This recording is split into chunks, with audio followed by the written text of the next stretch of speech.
بسم الله الرحمن الرحيم. أصدقائي وزملائي، النهاردة هنتعلم حاجة جديدة في تقرير حساب الأستاذ العام. بعض الأصدقاء قالوا إن هم لما بيجوا يستعرضوا الحساب الأستاذ العام بيعرض كل حسابات ميزان المراجعة بتاع الشركة أو بتاع المجموعة كلها، والمستخدم بيبقى عايز يستعرض حساب واحد بس. فالنهاردة هنتعلم إزاي نعمل ده مع بعض.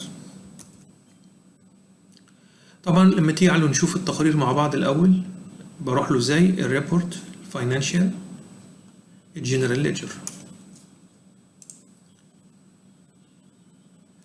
بيطلب منك الشركة، هكتب مثلا الشركة اللي هي السبسيدري بتاعتي واقول له ريفريش، فبيجيب حركة الأستاذ العام بتاع الحسابات كلها. طب أنا مش عايز أستعرض الحسابات دي كلها، أنا عايز أستعرض حساب أستاذ عام واحد بس.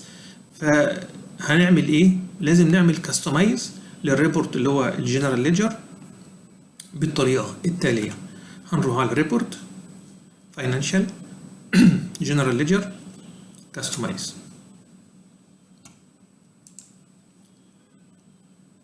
أنا دلوقتي عايز أعمل إيه؟ عايز أحط فلتر جديد برقم حساب الأستاذ العام. فعندي التابة بتاعت الفلتر هختارها وأبحث عن النيم،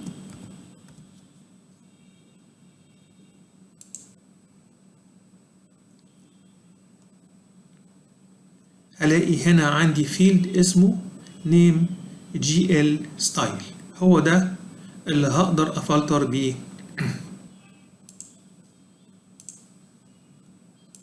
أختار أي رقم حساب،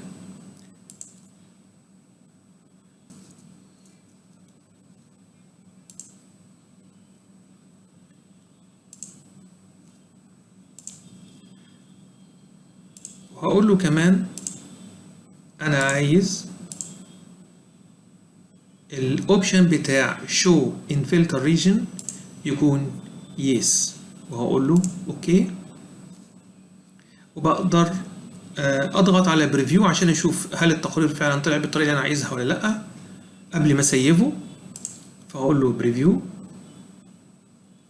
هختار أدي الشركة بتاعتي، أدي الفترة اللي أنا عايزها. أنا مثلا عايز أختار حساب دوت اللي أنا محتاج أشوف حركة الأستاذ العام بتاعته، وأدوس ريفريش، هلاقي إنه استعرض لي الحساب فقط اللي أنا طلبته، ما عرضليش كل حسابات ميزان المراجعة. طيب عشان أكمل شغلي هقول إيه؟ هقول return to customization. أنا اتأكدت ده إن هو ده المطلوب. هاجي هنا على النيم بتاع الريبورت، هغيره وهسميه Custom General Ledger by Account. أحط اسم التقرير زي ما أنا عايز، وهاجي هنا وأدوس سيف. وبقى ده اسم التقرير بتاعي Custom General Ledger by Account. لو بحثت عنده في الجلوبال سيرش هلاقي التقرير بتاعي ظهر، أقدر